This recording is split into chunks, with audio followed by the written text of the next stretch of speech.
30 Glorieuses, l'émission de la relance humoristique française. Les 30 Glorieuses, avec Yacine Bellatar et Thomas Barbazan. Carte d'identité, carte de séjour. Bonjour.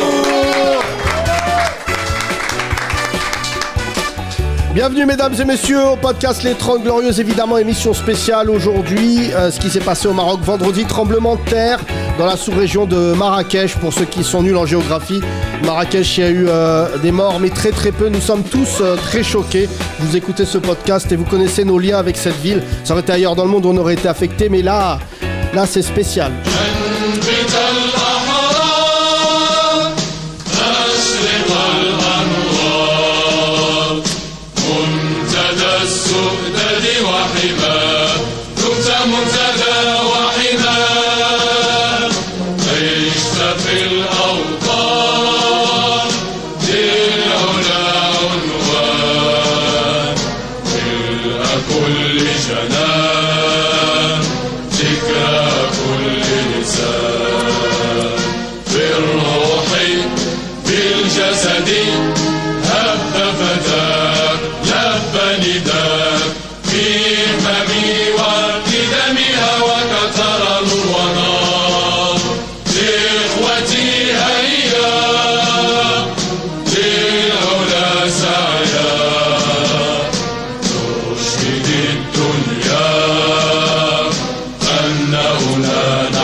Bravo! Bienvenue mesdames et messieurs, ça s'appelle Les 30 Glorieuses, c'est parti! Les 30 Glorieuses. Ça va mon Thomas? Bah toi surtout, hein, Yacine. Écoute, c'était très spécial. Hein. Bah je sais, j'étais avec toi quand on l'a appris vendredi soir. Absolument. Bon, on était en train de fêter un anniversaire. Oui, absolument. Voilà. Mohamed Razan, on était à Colombes avec Mohamed Kolanta. Oui. Donc là, je préviens juste les RG, parce que j'imagine que vous nous cherchez les deux, chacun de son côté. Nous étions ensemble, dans son restaurant à Colombes. On a frôlé un missile sur le restaurant. Un drone. Un drone. Et mon téléphone sonne à 23h13, c'est mon papa. Et mon papa me dit, il y a un tremblement de terre à Marrakech. Bon, je le soupçonne du haut de ses 140 kilos, de s'être allongé un peu trop vite sur le Sedari. Pas du tout. Ce qui aurait provoqué la secousse, mais non. Oui, ce qui aurait été à 8 sur l'échelle de Richter. Et là, je me rends compte que c'est pas du tout une blague, que mes parents sont devant l'appartement que tu connais, qui est dans le Massira, donc un quartier très populaire de Marrakech. Massira 1, c'est comme les Rockies, maintenant il y en a trop, mais... c'est comme base... Marseille en Marseille? Non, pas du tout. C'est pas Massira. Massira, non. Et du coup, je découvre avec effroi que le tremblement de terre n'est pas à Marrakech, mais qui vient de beaucoup plus loin, en fait, que la secousse est bien plus basse. Et donc, très vite, il y a une inquiétude. Je vais essayer de ne pas pleurer durant tout le podcast, parce que je pense que j'avais jamais vécu une telle émotion, parce que mes parents étaient dans l'appartement familial quand c'est arrivé. Et on habite au 2e étage, et il y a 7 étages au-dessus. Et en fait, je me dis, si mes parents se trouvaient dans un immeuble assez vétuste, ils seraient partis. Et vraiment, je pense à tous ces gens qui écoutent ce podcast.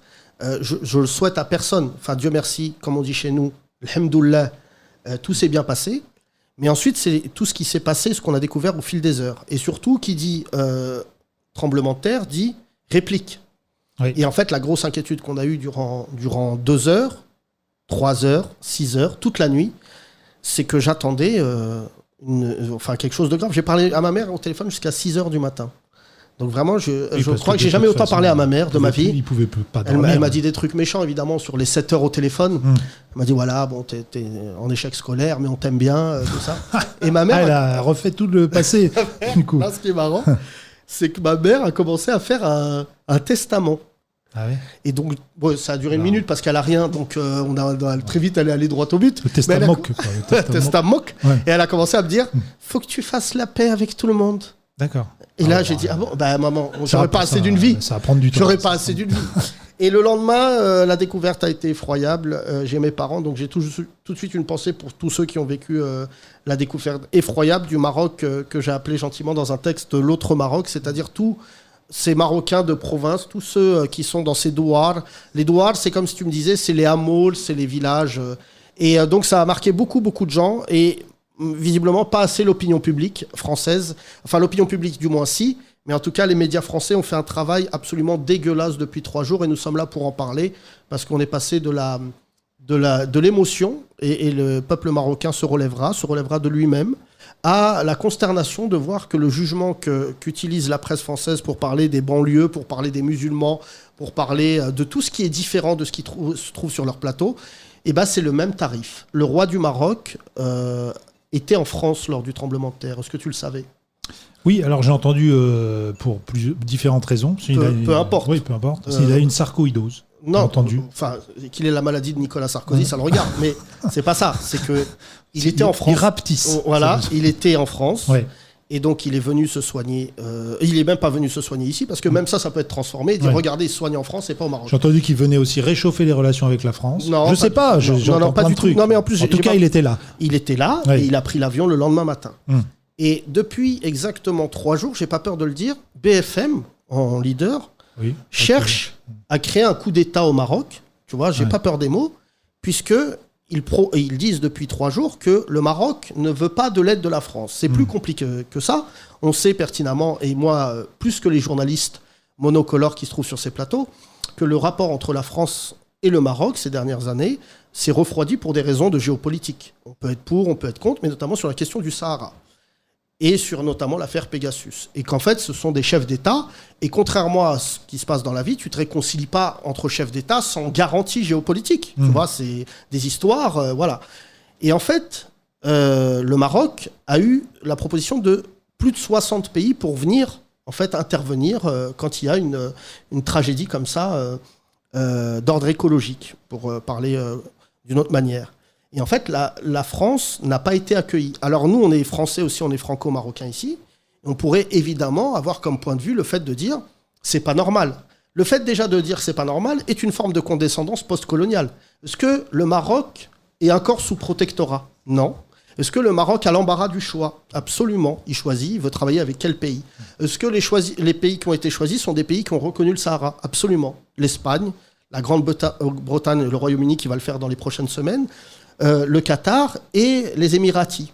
Juste, je précise pour ceux qui écoutent ce podcast que je pense que les Qataris et les Émiratis n'ont pas de problème d'argent. C'est-à-dire que la France pouvait aider, et je suis très affecté en tant que Français que mes 2 pays qui m'ont construit ne se retrouvent pas. Vraiment, c'est quelque chose qui m'affecte au plus haut point. Alors, je ne vais pas paraphraser un humoriste en manque de buzz qui vient de Trappes, qui dirait « il y en a un, c'est mon père, il y en a un, c'est ma mère ». Pas du tout.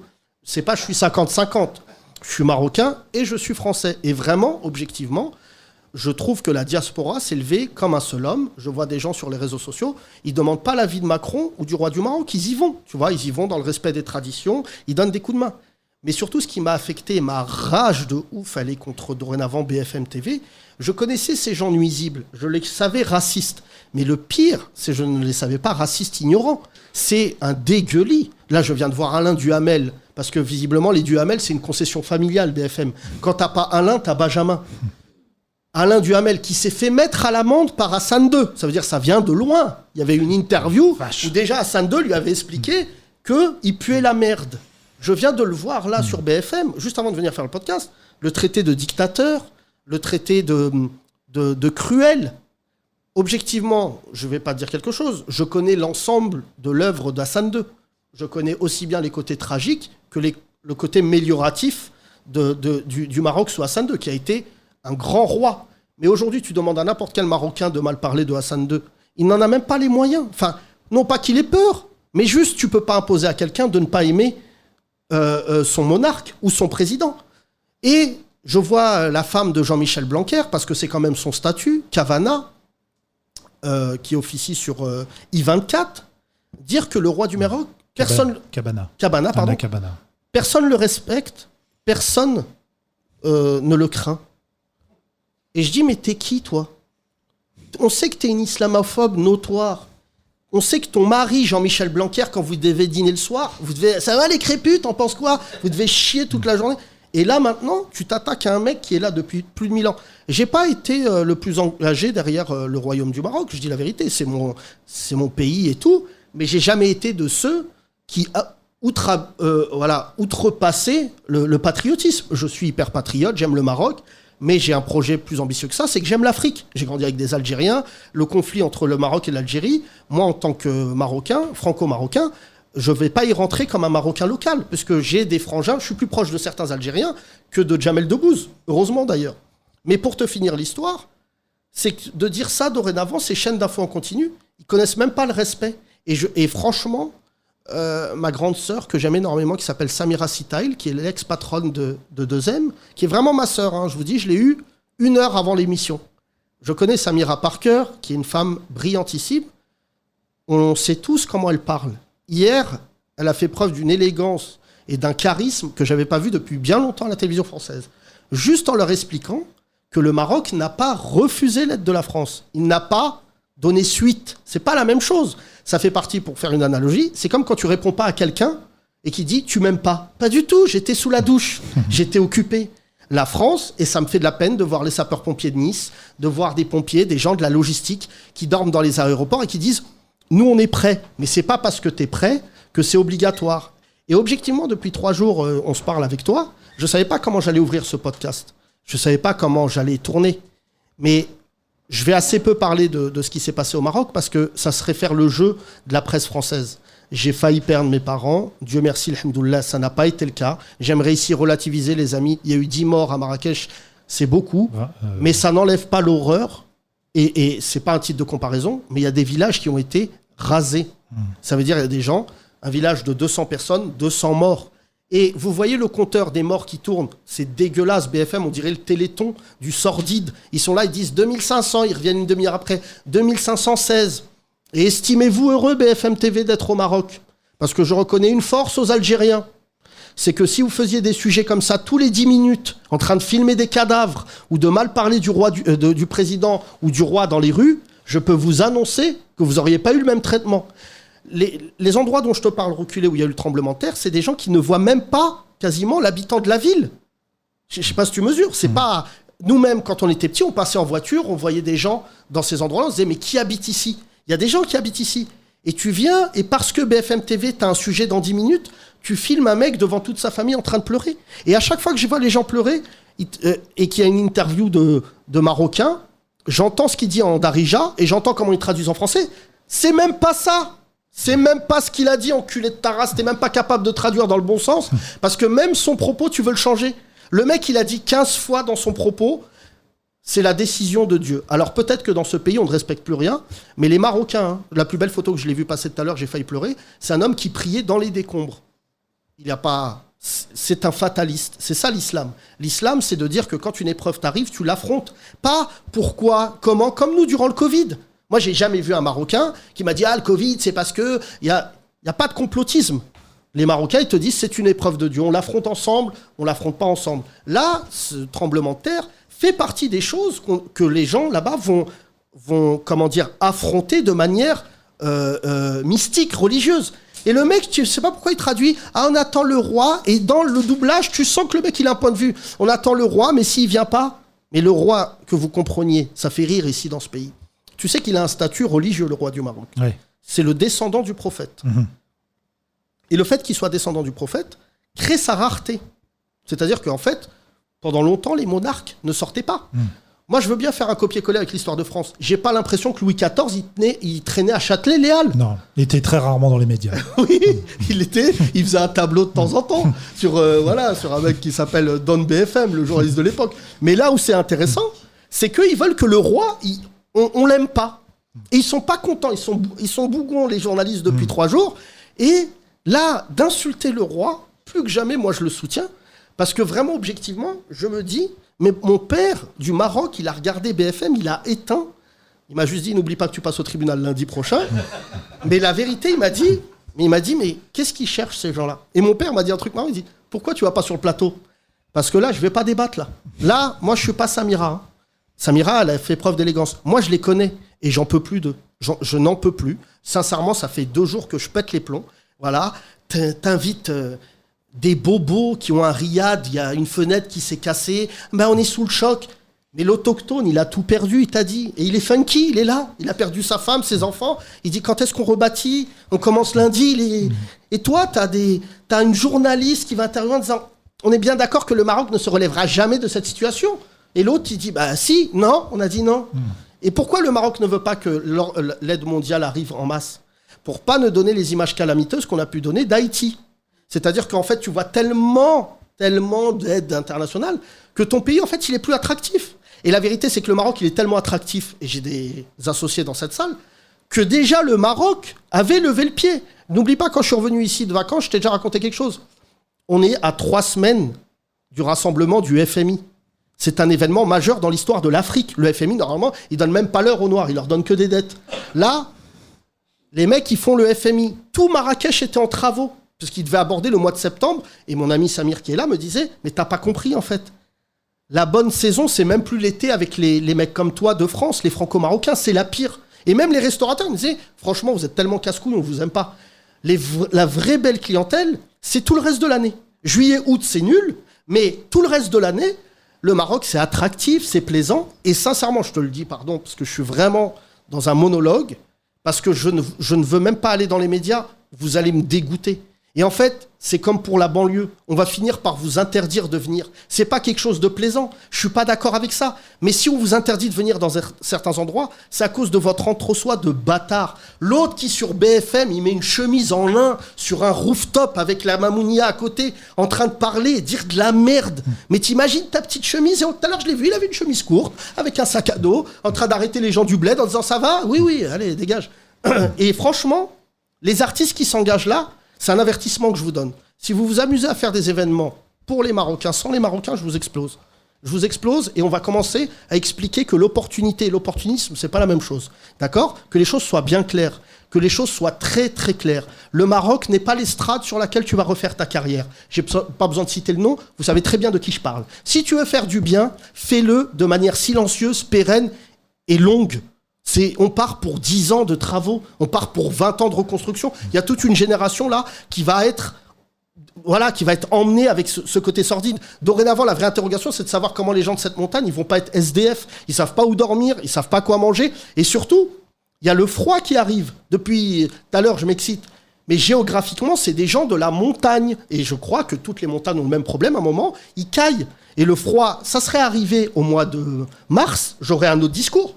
Dans 2 mois, il va faire très froid. Et tu vois, quand je parle avec les Marocains au poste, la plupart, leurs griefs, elles sont pas liées à Macron. Tu vois, elles sont pas liées à Macron. Et ici, je vais le dire, moi j'ai parlé à Macron ce week-end. Tu crois objectivement que Macron, de là où il est, il n'a pas été touché par le fait que le Maroc lui ouvre pas la porte ? Bien évidemment. Mais non pas même en tant que président, en tant que Français. Voilà, ça pose l'interrogation de plein de choses, de la politique de la France depuis 20 ans avec ces pays-là. Il n'y a pas que Macron. Je ne dis pas que ce qu'il a fait ces derniers temps était incroyable. Mais dorénavant, les pays, en géopolitique, c'est comme au football. Il n'y a pas de petits matchs. Tu peux faire un partout contre la Macédoine. Et bien à l'époque où la France débarquait en disant « on va vous aider », et bien dorénavant, le Marocain dit « excuse-moi, il y a vraiment la queue. Et regarde, comme à la Sécu, t'es 69e, t'es pas numéro 1. Et en plus, si t'es pas capable de reconnaître ça, ce que fait très bien depuis ce matin, tu as remarqué, les politiques français du gouvernement. Ce matin, la ministre Caroline Colonna, elle a tenté d'apaiser. Elle a dit le Maroc est souverain, c'est eux qui choisissent, parce que Macron, il a enclenché ça. De Villepin aussi. Mais de Villepin, parce qu'il est né au Maroc. Tu sais le nombre d'hommes politiques français qui sont nés à Marrakech ? Dominique Strauss-Kahn, pourquoi sa maison, elle s'est pas cassée ? Pour des raisons, bon, bref, que je ne vais pas expliquer. Mais la vérité, c'est que DSK, il traîne à Marrakech. Il habite à Marrakech, c'est pas il traîne. Voilà. DSK, Villepin, je te trouve la liste des hommes politiques, c'est pas des petits hommes politiques. C'est Marrakech. Il faut pas oublier que même historiquement, il y a des points de vue à Marrakech. Le pacte de Marrakech, tu te souviens de ça ? Quand ils ont pactisé avec Martine Aubry, DSK, et je sais plus c'était qui le troisième, ils sont tout le temps fourrés à Marrakech. Mais le problème dorénavant, c'est que la presse française, je le redis ici, tous nos cousins du bled, toutes nos familles ont fait des études, je l'ai déjà dit dans ce podcast, ils font le tour du monde. La France n'est plus une priorité, en rien, ni scolairement, ni moralement, ni physiquement. En rien, la France n'est attractive. Et c'est à cause de qui ? De cette putain de vitrine qui est devenue le show business français, dans lequel je mets le monde artistique, le monde journalistique, cet entre-soi monocolore qui passe sa vie à mal parler. Et franchement, je le dis à Jamel, parce que je dois citer son nom, mon ami, reste chez toi. T'as vu, t'es au Maroc, tu fais une prise de sang, c'est super. Mais la vérité, c'est que t'es là-bas pour aider. T'es pas le sujet. Et quand je vois, et c'est valable pour tous ceux qui toute l'année ils parlent mal des musulmans et que bizarrement quand le Maroc ça pète, ils disent je suis marocain, j'ai pas besoin d'expliquer qui c'est, ils aiment bien les décors penchés. Je suis pas dupe de ton jeu. Toute l'année, ils font des dîners à Paris en disant lui, il faut pas travailler avec lui, c'est un islamiste. Lui, machin. Ils distribuent les bons points maintenant de la marocanité. Ils disent bah lui, c'est un mauvais marocain. Bah même le tremblement de terre, ils nous l'ont volé. Même le tremblement de terre, ils sont pas concernés, ils sont en seconde zone, au lieu de venir en backup, et on va faire un gala, et on va faire mon cul, et on va faire machin. Ah ouais, et dans une semaine, on va passer à un autre pays. Et franchement, je te le dis, depuis ce week-end, je garde tout ça en moi en disant, fais pas le buzz, fais pas des stories, fais pas machin, t'as un espace à toi qui est le podcast. Et vraiment, je le dis, j'ai jamais vu autant de solidarité au Maroc, parce que je n'habite pas au Maroc, c'est pas vrai. C'est une histoire que je me raconte, mais j'y vais de temps en temps. Mais pour les gens qui y vivent, même mon pote Samir ici présent qui est algérien, il me dit, mais Yacine, t'en fais pas, le Marocain déjà, de manière normale, il se relève. Je vais te raconter une histoire, parce qu'il est là, et je ne l'ai jamais raconté. On était avec Samir, on rentrait d'un rendez-vous, on était en voiture à Marrakech. Bon, Samir, avec sa Clio, parce que ce jour-là, il m'appelait, on crève. Le pneu crève. On roule et tout, et je lui dis, mais je crois qu'on a crevé et tout. On s'arrête, il y a un mécanicien qui sort. Il n'y a pas un 4x4, Samir, je croyais. Si, mais ce jour-là, nous étions pauvres. Il démonte le pneu. Bon, avec Samir, on se regarde en se disant, en gros, on ne sait pas faire. Ouais. Parce qu'on va se salir les mains bêtement. Toi, c'est sûr. Mais non, moi, j'aurais mis dans le capot, tout ça. Et le mec du bled démonte le truc, le fait, nous remet. Là, Samir, qui vit au Maroc, sort un billet. Et l'autre, il part en moto. C'est-à-dire, on n'a même pas eu le temps de le payer, que déjà, il a dit, allez, salam. Et il est parti. Ça, cette anecdote, elle raconte plus le Maroc que des journalistes. Aimé de répare, aimé de remplace. Mais si tu es capable de faire ça sur une roue, avec des mecs que tu connais pas, imagine ce que tu es capable de faire avec cette éducation qui est propre aux Marocains, mais qu'on peut extrapoler aux Algériens, aux Tunisiens et à l'Afrique. Il n'y a que dans notre pays occidental français qu'il faut se poser la question de savoir pourquoi on ne fait pas ça. Tu crois que là, tu crèves un pneu au bord de l'autoroute, il y a quelqu'un qui t'aide, mais il y a quelqu'un qui te tamponne, qui va te klaxonner dessus, il va dire « Ah, nique ta mère hein, !» voilà. Et même nous, je ne dis pas que les Blancs, les Arabes, les Noirs, les Français, il n'y a pas d'entraide. Puisque je le dis, maintenant je vais passer au deuxième sujet. Qui t'es pour faire une story pour prévenir que tu vas aller aider ? C'est quand même fou. J'ai un retour là des gens sur le terrain qui disent pourquoi quand ils aident, ils font des stories ? Vous êtes là toute l'année à nous casser les couilles avec Dylan, mais vous êtes une armée de Dylan. Dylan, c'est un imposteur. Cet influenceur qui faisait croire qu'il aidait les gens. Pas celui de Beverly Hills. Non, celui de Beverly Hills, il était impeccable. Personnel. Mais je vois des barbus avec traces de la prière, ils disent, voilà, c'est pour vous dire, on va aider les gens, mais déjà c'est mort. Il y a une citation qui dit, la main gauche ne doit pas savoir ce que donne la main droite. C'est un truc simple. Tu veux aller aider des gens, aide-les. Normalement, tu es déjà terminal A, tu es déjà dans l'avion en train d'aider des gens, tu es déjà... Voilà. Et ces gens-là, je voulais dire, les rebeux, là, est-ce que tu es secouriste ? Est-ce que tu es imam ? Est-ce que tu es sismologue ?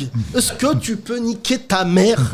Tout le week-end, ils disaient, subhanallah, c'est 6.8. Mais qu'est-ce que... T'es chauffeur-livreur chez FedEx. Depuis quand tu sais 6.8 ? Tu croyais que Richter, c'était l'arrière-gauche de l'OM, enculé de ta race ? Ils savent rien et vous occupez un espace. Heureusement que je ne suis personne sur Instagram. Ferme ta gueule. Ferme ta putain de gueule. On peut apporter une tisane pour Yacine. Non, pas du tout. Mais je te jure, ça prouve à quel point on est français. Moi, je connais pas des mecs du bled qui disent salam, si Bachir. Si, subhanallah, 6.8. Non, les gens du bled, ils sont actifs. Et je te jure, ce week-end, je me disais, il faut faire un sketch. On connaît les faux imams. Tu sais, ceux qui sortent des sourates techniques qui disent « Ouais, Allah, subhanallah, il a dit, faut pas utiliser de quad. » Déjà, on les connaissait, ceux-là. Mais dorénavant, ceux qui utilisent... Tu sais qu'il y a des bouchons devant les sites endommagés. Tu comprends ? Il va y avoir un buffalo, là. Tu sais, le mec qui fait la route, là. Comment ça s'appelle ? Bison futé ? Bison futé, buffalo. Qui, dorénavant, j'ai eu tout à l'heure le message des gens... à la bouffe, hein, c'est incroyable. Ouais. J'ai eu quelqu'un qui était là-bas et qui me dit... L'armée va taper fort du poing, je préviens ici, tellement ils ne veulent plus que des mecs viennent en 4x4, mais de nulle part. Tu es là, tu jettes de l'eau à des... Ça se trouve, c'est des mecs qui n'ont même pas été touchés. Ils vont dire, le mec, il nous a touché 40 litres d'eau, il est parti. Ça donne... J'ai vu qu'il y a des nouvelles sources d'eau qui ont été découvertes qui sont sorties après le tremblement de terre. Mais tu sais, la Terre, elle a tremblé. Non, mais c'est vrai. Non, mais la Terre, elle a tremblé. Ouais. Je pense qu'objectivement, personne dans cette salle, je sais pas, on va faire tourner le micro parce que je l'ai assez mangé. Je crois qu'on ne mesure pas avec nos yeux ce qui s'est passé. Moi, je connais mes parents. Je vais en parler avec émotion. Je suis attaché à mes parents. Pour que mes parents m'appellent dans cet état. Et très vite, heureusement que c'est des Mrachi, mon père, ça a tourné à la vanne et tout, parce que le Marocain fait des vannes. Mais je te jure que je ne verrai plus jamais l'actualité. Quand j'étais toute ma vie, je regardais séisme à Mexico, séisme à San Andreas. Je me disais, putain, c'est le dernier en Turquie qui était plus fort, mais qui a fait plus de 45 000 morts. Mais comme tu dis, Yacine, on ne sait pas. Nous, on entend 6,8. On ne sait pas quels seront les dommages, quelle est la gravité. Et c'est maintenant qu'on découvre. On est toujours circonspect. Mais là où je te rejoins, juste pour prendre la parole 2 secondes, c'est sur effectivement les journalistes. J'ai regardé aussi notre ami Truchot, tu vois, qui a été quasiment aussi condescendant avec une fille en abaya à l'entrée de l'école qu'avec Mohamed VI, en disant il a refusé pour humilier la France, il veut pas aider son peuple. Enfin, c'est même, je suis loin de la géopolitique et des enjeux entre la France et le Maroc, entre Macron et le roi du Maroc, mais cette façon de juger, parce que c'est plus des chaînes d'infos, c'est des chaînes de jugement. Ça, on s'en aperçoit jour après jour. C'est des chaînes qui donnent l'info très rapidement, de façon orientée. Et tous ces journalistes, effectivement, blancs, condescendants, ne supportent pas dans leur chair qu'on dise non à l'aide qu'on veut apporter, parce qu'on est un pays, on est supérieur. Donc il faut que tout le monde accepte notre aide parce qu'on est supérieur, pas parce qu'il faut aider. Il n'en sait rien, lui. Il n'en sait rien de l'aide qu'il faut.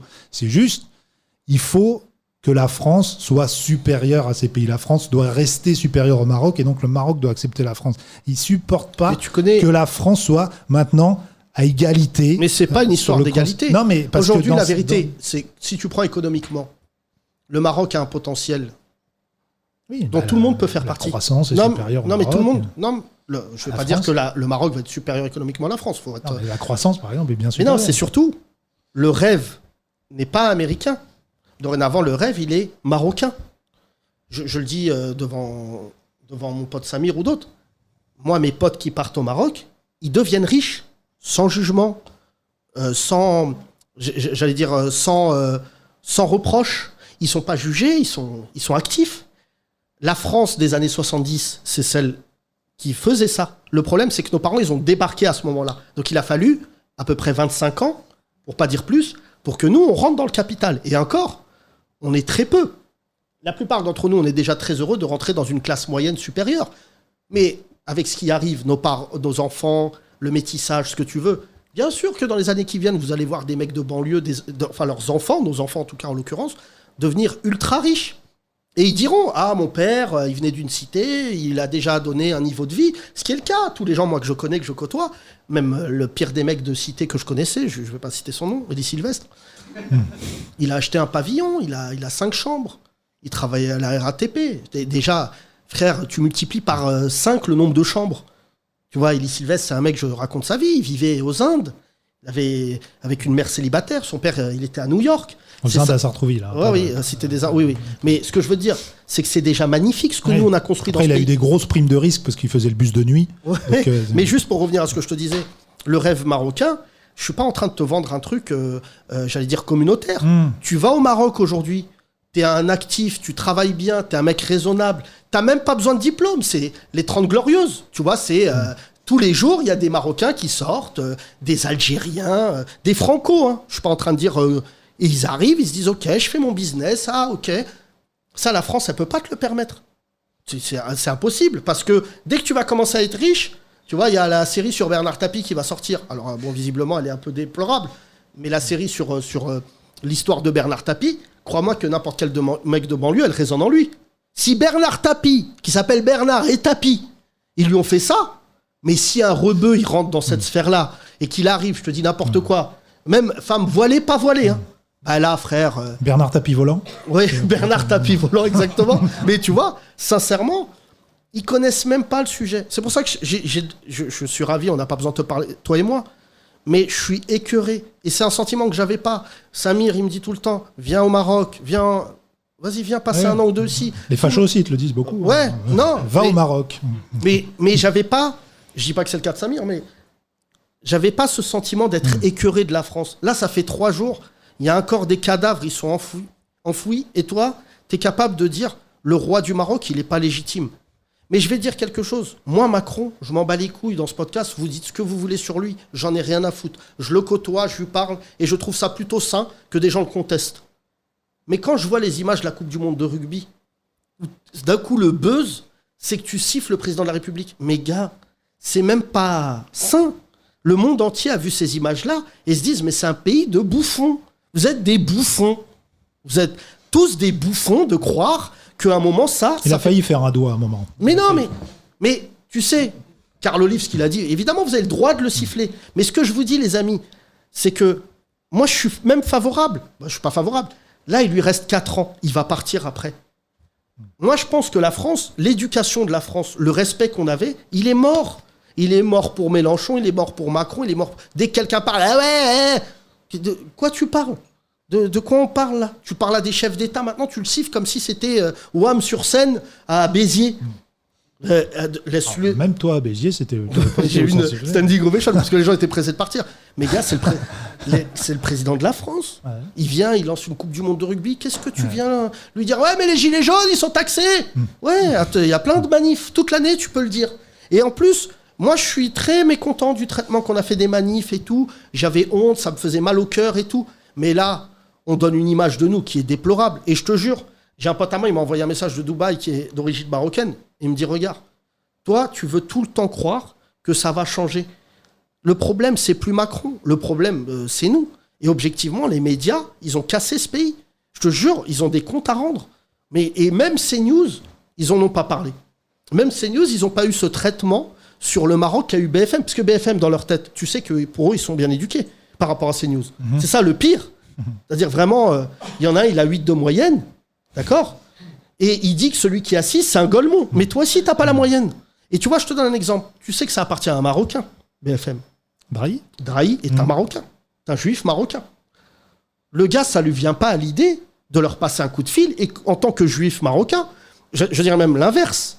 Parce que les juifs ne sont pas marocains. C'est des Marocains qui sont juifs. Nuance. Gad Elmaleh, tous les autres te diront, moi, je suis marocain, de confession juive. Il ne vient pas à l'idée, non pas de les censurer, mais juste en tant que patron de ta chaîne, de leur dire, excusez-moi, je vous ai regardé hier, vous dites que de la merde. Moi, je suis marocain, qu'est-ce que tu racontes ? Tu vas aller là, c'est ta chaîne. Mais non, les milliardaires, maintenant, ils achètent des chaînes de télé, ils les regardent même pas. Et là, qu'est-ce que j'apprends ce week-end ? BFM est à vendre. Ah, combien ? Je sais pas, mon rêve, ça serait qu'un Qatari les achète et qu'ils mettent le Coran tous les quarts d'heure.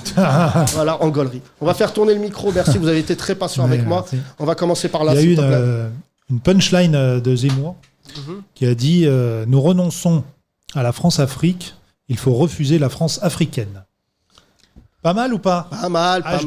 Seb Gecko aurait pu la sortir. Il devient niveau Le Pen au niveau des punchlines. Salut. Comment tu t'appelles ? Mourad. Excuse-moi, j'ai parlé longuement, mais Salut, on avait des choses à dire. Qu'est-ce que tu fais dans la vie ? Agent SNCF. Tu as regardé ce qui s'est passé ? Je vais te demander ton origine, pardon, je le fais pas. Marocaine. D'accord, d'où ? Berbère de Taflaout. D'accord, je vais juste poser une question que j'ai posée à tous les Marocains ce week-end et je voulais remercier tous les gens bien élevés et ceux qui ne m'ont pas envoyé de message, sachez que je ne vous répondrai plus. J'ai aimé et j'ai été ému toute la semaine de gens qui envoyaient « ça va ta famille ». Et franchement, ça me touche énormément, j'en parle avec beaucoup d'émotion. Il y a eu des Blancs qui m'ont envoyé ce message-là, il y a des Rebeux, il y a des Renois, mais ça raconte non pas ta couleur, mais ton éducation. Et franchement, je reçois encore des messages, est-ce que ça va ? Et entre Marocains, on se l'a passé, parce que je pense qu'on est tous traumatisés. Donc, est-ce que ta famille va bien ? Ouais, ça va, mais quand j'ai appris pour le tremblement de terre, je commençais à 5h du matin au travail, et ma mère était à Agadir. Et du coup, je l'ai appris en arrivant au travail, qu'il y avait eu un tremblement de terre, etc. La faille j'écoute pas la radio. Mais l'épicentre était à côté de Marrakech. C'est ça, hein. Imin Sanout, ouais. Ok. Et pas de nouvelles de ma mère de 5h à 8h. Alors. Et le premier réflexe que j'ai eu, c'est d'aller sur Google, sur Internet, vérifier où était le tremblement de terre. Parce que ceux qui me l'ont appris, quand je suis arrivé au travail, sont pas d'origine marocaine. Donc ils m'ont dit, oui, il y a eu un tremblement de terre au Maroc. Vous n'en savez pas plus que moi, tu vois. Et j'ai vu sur les cartes que l'épicentre était à Imitane, donc au sud de Marrakech. Donc je me suis dit, à Agadir, ça devrait aller. Non, ça a bien tremblé. Hein. Ça a bien tremblé tremblé. partout. Hein. Ah ouais, non mais ça. Et concernant les répliques, j'ai parlé à quelqu'un qui est là-bas aussi. Tout le Ça, monde- il y a eu une réplique Dimanche. la nuit, voilà. Il y en a une Ma mère, 4,5 lendemain. ma mère, c'est là que j'ai appris que ma mère avait dormi dehors Ouais. toute la nuit. Enfin dormir. Oui, voilà. Il y a des gens qui n'ont pas dormi. Oui, J'avais de la ma famille mère, qui était déjà là-bas, donc ma- ils sont venus la chercher en voiture et donc ils ont dormi dans la voiture. Ma mère, c'est devenu Catherine et Liliane du Bled. Sarah, qui nous suit, qui était sur LCI ce matin, m'a dit moi, je dors pas, je m'allonge, je fais des micro-siestes et je regarde le lustre. Donc elle est Pour là-bas. pour savoir, oui, elle est là-bas à Marrakech. Mais tu- Je regarde le lustre pour savoir s'il bouge. Non tu mais vois, parce que c'est dans horrible parce l'angoisse, qu'on rigole ici et tout. Et je voulais dire, ma mère a fait la meilleure vanne du monde. Parce que vraiment, quand tu le vis à travers tes parents, de toute manière, ça va être gaulerie. C'est horrible hein, ce que je dis. Mais si c'est pas tragique, c'est comique. Et ça, on sort du tragique par le comique. Quand la terre a tremblé, mon père, ma mère arrive en courant, elle croyait que c'était la machine à laver. Donc déjà, non mais déjà c'est drôle. Et elle voit mon père qui reste sur le sdari et qui tient la table.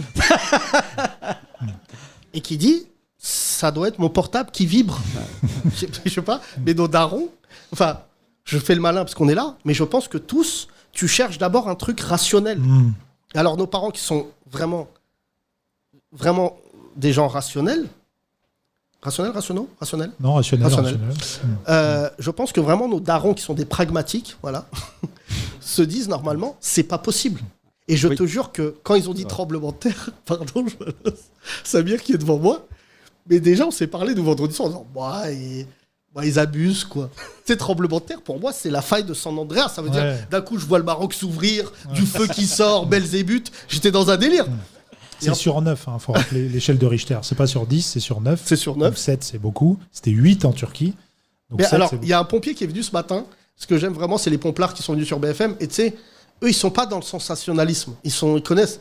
Et elle dit, oui, mais le dernier en Turquie, c'était... Ouais, 8. 7,8 ou un truc. ouais, un truc. Et il lui dit, oui, parce que chaque unité de mesure, là, 0,1, Ouais. ça a beaucoup de conséquences. Ouais. Tu vois, tu as une journaliste Goldman de BFM. Bah ouais, enfin, je veux dire, le gars, il est là, il t'explique. Et il explique que pourquoi en Turquie c'est pire, c'est que ça a touché des villes.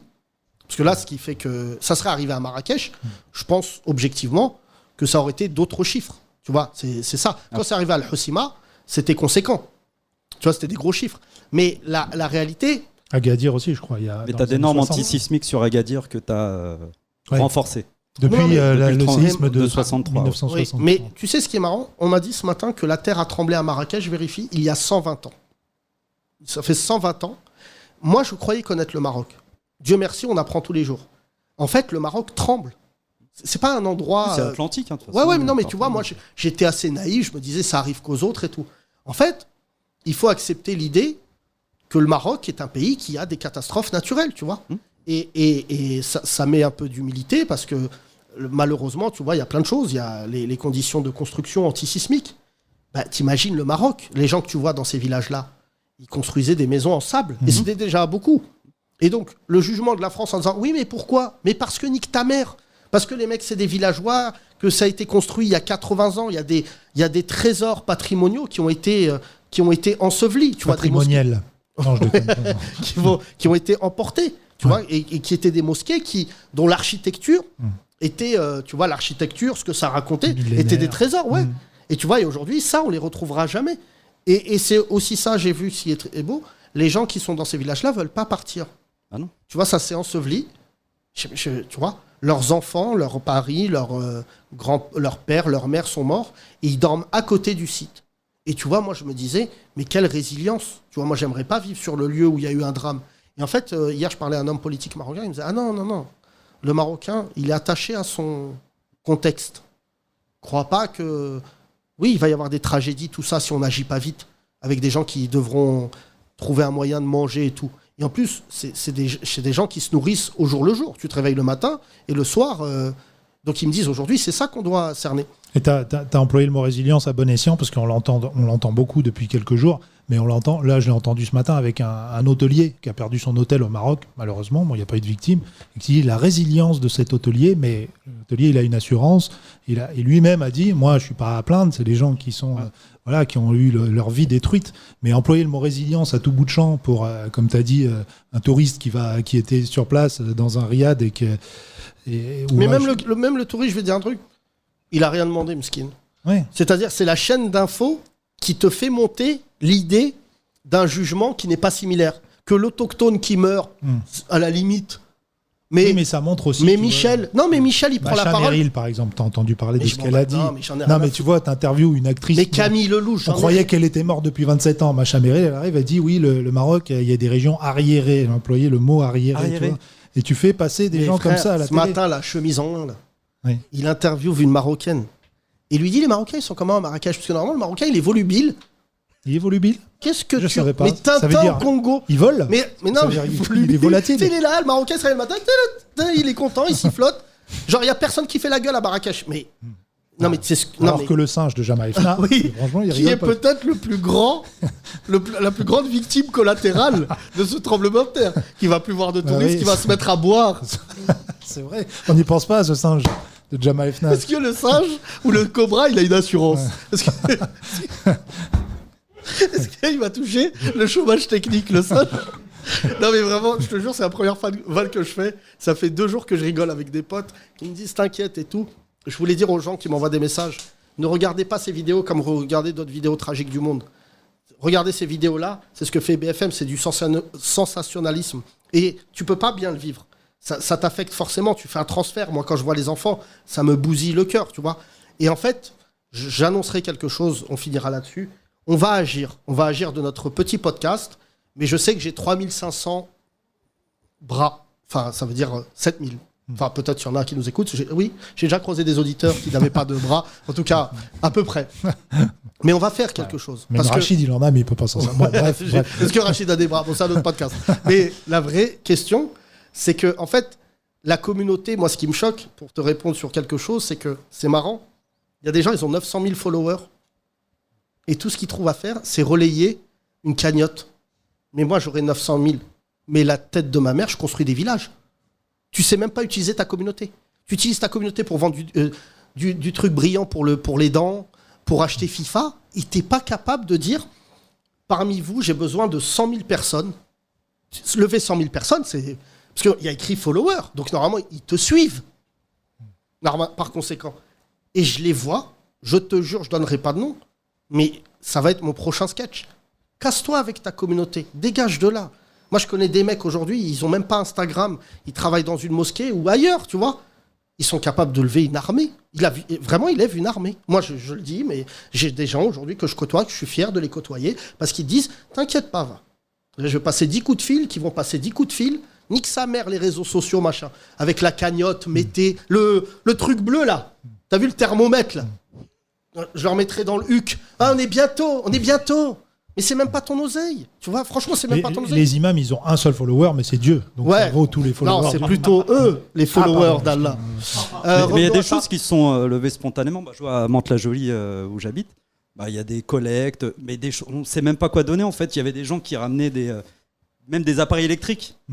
Alors qu'il n'y avait peut-être même pas existé, mais ils ne savaient pas. Mais bon, Tu penses que ma box de Colombo, ça peut servir à quelqu'un au Maroc? Ça serait très rembard, un chien qui essaie de se débarrasser. Tenez, j'ai des porte-clés LC Waikiki, ils en ont hyper besoin là-bas. Je vais bien la récupérer. Non, mais maintenant. Joe la brocante Tu là. veux ma Colombox? Vas-y, on s'en Merci à toi, cher ami, on va faire tourner le micro. Tiens, on va aller là. Histoire que ça ne soit pas le bureau des pleurs marocains derrière toi, Mehdi, s'il te plaît, on viendra. Toi, avec tes cheveux. Toi, John Ouais, Lennon. toi John Lennon. Ouais, salut. Ça va? Salut. Comment tu t'appelles? Salut les Gaulois réfractaires. Ouh. Ah d'accord, t'es... Les Glorieux. Nous, c'est les Glorieux. Les Ouais. Gaulois réfractaires, c'est un autre Oh, podcast. oui, ça doit Ouais, être- non, c'est un délire à moi personnel. Oui, Ah, alors, d'accord. essaye d'être collectif. Alors, Comment tu t'appelles? Pourquoi tu délires? Salut, je m'appelle Emeric. Émeric, tu as Salut, suivi Émeric. l'actualité de vendredi dont on parle? Ah bah évidemment. Est-ce que tu as un lien avec le Maroc? Pas du tout? Non. Alors absolument aucun. Cela dit, j'ai un collègue humoriste, parce que je suis humoriste moi-même. D'accord. Il s'appelle Adil et je le salue. Il est franco et marocain, comme toi. Yacine. Et j'ai envoyé un message. Enfin, je sais qu'il y va souvent. J'ai pas de réponse, mais bon, ça va, mec. Je le connais à peine, mais je sais pas. Ça m'a. D'autant que ça vous dit quelque chose, un tsunami qui a eu lieu dans les années 2000. Oui, Bien sûr. Ben, j'ai quelqu'un de ma famille qui est passé. d'accord. Donc, comment tu catastrophe. ressens cette catastrophe naturelle? Disons que je le sens comme quelqu'un qui l'a pas vécu, parce que bon, c'est pas un truc à vivre évidemment, mais étant donné que ça m'a touché personnellement, un séisme, on sait bien que ça dure à peu près 1 à 3 minutes, mais sur le moment, ça dure une éternité. Et bon, ben voilà, c'est un membre de la famille qui vivait là, enfin, il était tout connement en vacances. Voilà. Thaïlande. Et bon, ben, on a fini par se. Voilà. Donc tu y as repensé avec cette catastrophe. Ah, ben ouais, Ça t'a fait évidemment, repenser. parce que c'est. Pour parler Et puis, oui, pardon. du traitement, est-ce que tu trouves que. Rappelle-moi ton prénom, pardon. Émeric. Émeric. Donc tu n'es pas marocain, tu n'es Pas du pas. tout, voilà. pas du tout. Je suis un être humain et bah, je suis. Bah, c'est toujours. Là, je parle en tant qu'être humain. C'est toujours triste parce que un séisme, une catastrophe naturelle, on s'y attend pas forcément. C'est tellement soudain et puis après, c'est tous les dégâts collatéraux, c'est l'après, c'est les répliques. Hein, vous évoquiez ça aussi parce que ça peut trembler. Ça a tremblé vers les 23h et ça aurait pu trembler quelques heures après. Et puis après, t'es dans cette terrible angoisse. Et après, c'est reconstruire. Et sur le traitement et tout depuis merdier. vendredi, mon cher Émeric, Tu regardes Oui. la télé et tout. tu regardes la télé ou pas du tout? Pardon ? Tu regardes la télé ou pas du tout? Bah, j'ai regardé un peu, je me suis renseigné, j'ai regardé plutôt bah, justement, moi j'étais intéressé d'écouter des sismologues. Sismologue, ouais, et savoir, ouais, j'ai été sur quelques médias. Bon, je me suis pas emmerdé avec BFM TV, voilà, mais. J'étais sur Gulli. Ouais, voilà, sur Gulli, sur, Non, mais sur après, Europe c'est 3, Antenne 2, tout ça. C'est vrai qu'on leur fait beaucoup de pubs, mais voilà, il y a des chaînes info un peu plus sérieuses que Mais France Info. justement, comme j'ai France apprécié Info. France. Moi, j'ai bien aimé France 24. Mais France Eh ben, 24, ils sont bien tenus sûr. à un devoir, je trouve, de pudeur. C'est-à-dire que le fait que ça soit de l'argent public, bon, je parle pas de France Inter parce qu'évidemment, la radio va être sous le choc parce que la moitié des gens là diront je me souviens du petit Abdel que j'ai croisé à la Médina qui m'avait fait un vase avec ses pieds. Mais sur non, France 24, je trouve que c'est des journalistes qui sont journalistes en fait. Alors après, moi j'ai regardé aussi, je suis tombé, mais j'ai zappé un peu sur toutes les chaînes. Je sais pas politiquement ce qu'ils en ont dit, mais sur I24, il y avait un juif donc marocain, la chaîne israélienne, donc I24, qui était sur place, qui était les larmes aux yeux, un journaliste hein, qui commentait les larmes aux yeux, qui avait énormément de compassion, ce qu'on trouvera jamais chez les journalistes français. Hein. Ils font du sensationnalisme, donc ils sont émus que par les chiffres de l'audimat. Et j'ai trouvé ça assez touchant de ce reporter, parce que c'était même pas quelqu'un qui l'interviewait, c'était lui-même qui parlait de ce qu'il avait vu, etc., qui était ému, et qui était un journaliste de la chaîne I24. Et ben, tu vois, ça m'a... Mais tu sais, j'ai une interrogation pour notre prochain spectacle. Qui me rappelle Fahrenheit 451, qui était un livre que j'avais beaucoup aimé. Tu te souviens où tu n'avais pas le droit de lire? C'est un livre de science-fiction. Et je me demande si on devait faire de la science-fiction, si la haine n'est pas venue à travers les chaînes d'infos en continu, et si en fait on pouvait plus faire un retour en arrière. L'anxiété, en tout cas. L'anxiété non, mais je me dis, objectivement, l'effet loupe français dont tu parles, voir ces journalistes blancs dans des contrées lointaines où moi j'ai passé du temps dans ces douars, de ne pas avoir les codes, comme tu disais, d'arriver en disant bonjour, est-ce que ça va, tu sais, cette espèce de pudeur, où les mecs qui sont là, c'est des jeunes journalistes pour certains, ils se disent oh, dans 10 minutes il faut que j'ai un truc, ils prennent le gars, tu vois, et je me dis, moi, je n'ai pas un souvenir de mon pays, la France, qui était aussi caricatural. Je prends l'exemple de Libé, qui est un journal que j'estime.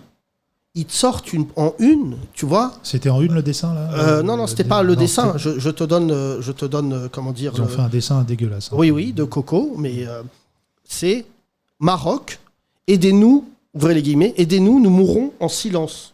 Ah ouais. Donc là, condescendant. Ça c'est la une de Libé. La une a choqué au Maroc. Non pas par le fait que ça soit vrai, pas du tout. C'est qu'en fait, déjà, est-ce qu'il l'a vraiment dit? Donc ça veut dire, moi, je leur laisse même plus le bénéfice du doute. Mais deuxièmement, cette une, elle choque les Marocains parce que elle pourrait être prise pour de l'ingratitude. Je te parle même pas du dessin de Coco, puisque vu que les gens de Charlie Hebdo, ils ont all inclusive, ils pourraient dessiner n'importe quoi, que si tu les critiquais, ils diraient « Ouais, mais t'es d'accord avec Daesh ». Alors que les choses soient bien claires ici. Quand vos dessins, ils puent la merde, malgré la tragédie dans laquelle on vous a soutenu, elle pue la merde. Et Coco qui dessine le roi du Maroc... Tu vois, en train de dire j'ai rien senti. Ouais, j'ai rien senti. Avec son trône soutenu par des mains de victimes qui sortent des décombres. Mais en plus, c'est d'un mauvais goût. Moi, j'ai fait un débat avec Plantu. Tu te souviens pour la fondation de François Hollande devant les enfants de Molenbeek. Et Plantu, des fois, ses dessins, c'est nul, quoi. Tu vois, ça arrive. Et il était venu faire un débat pour qu'on lui explique que certains dessins étaient islamophobes. Mais c'est pas moi qui a pris la parole, c'est les mecs de Molenbeek, les gamins, qui étaient une association. et on s'était vu à la station F. Et en fait, Plantu, il a eu le courage de venir et dire moi, quand je dessine, c'est mon paradigme, c'est mon tropisme. Et tu vois, on disait, mais ce qui est intéressant, à quel moment la tolérance et le respect, puisque tu te revendiques humoriste, rentrent dans la conception de ta blague. C'est ce qu'on essaye, j'espère, de faire ici dans ce podcast.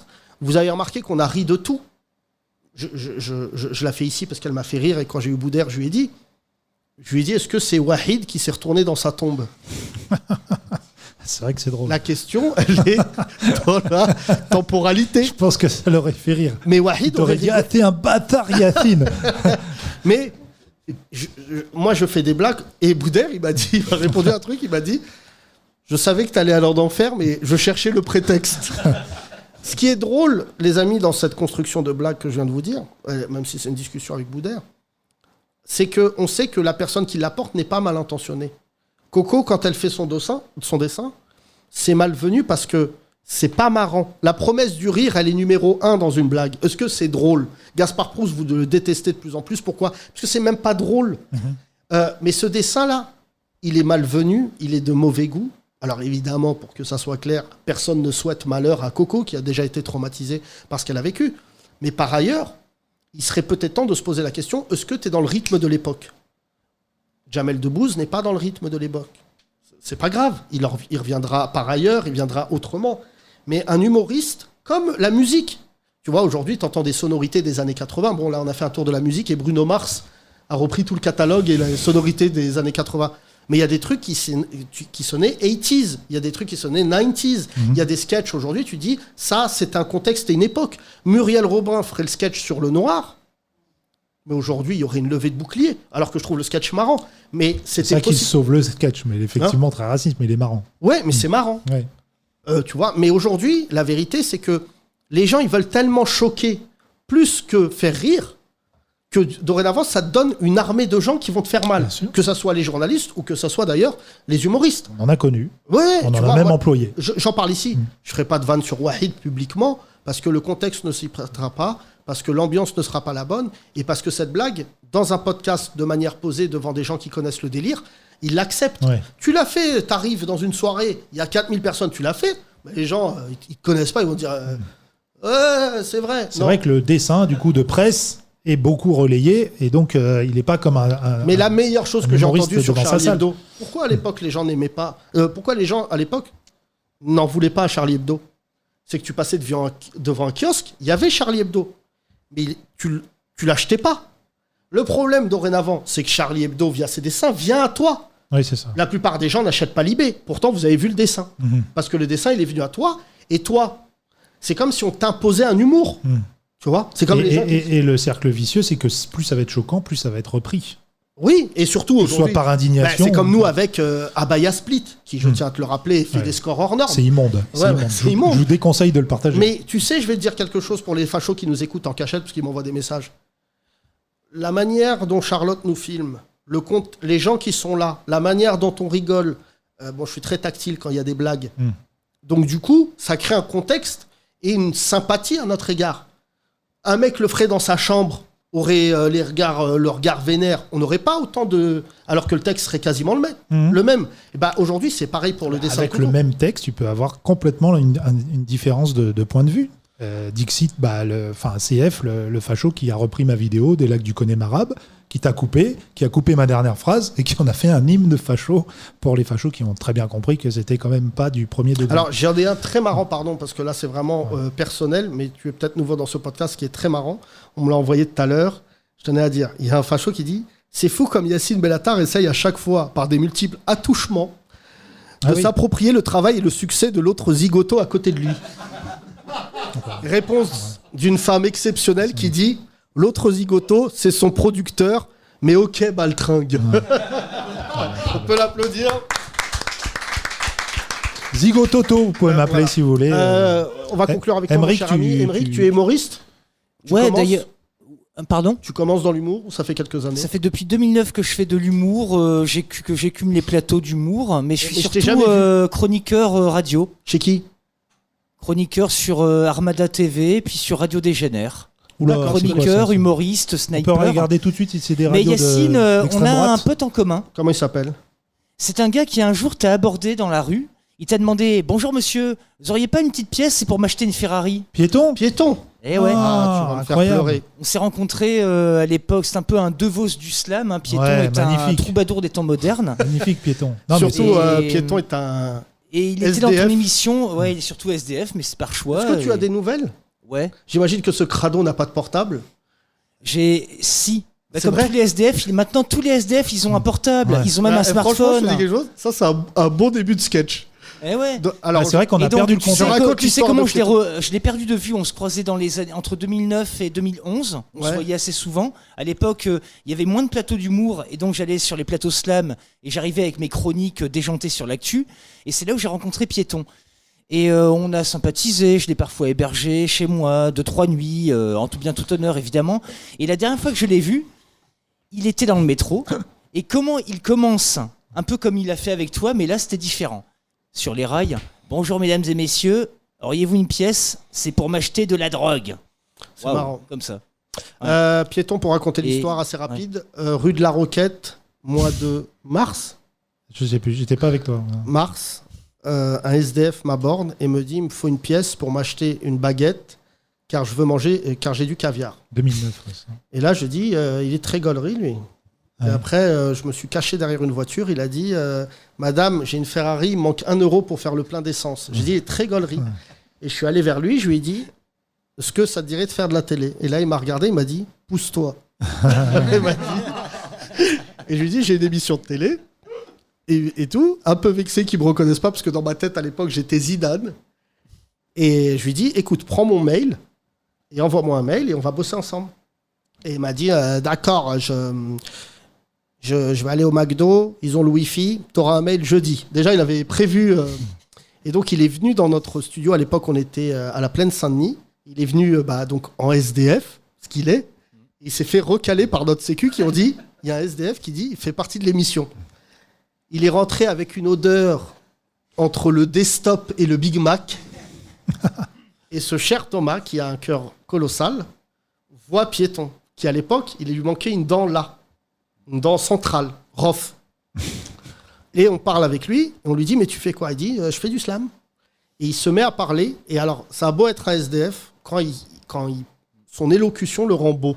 Vous êtes d'accord ou pas? Il se met à parler, on dit: waouh, la voix, comment il pose, le texte et tout, c'était les années slam, là, cette époque de l'escroquerie slam. Et on l'a pris dans notre émission, ça s'appelait Passage Piéton.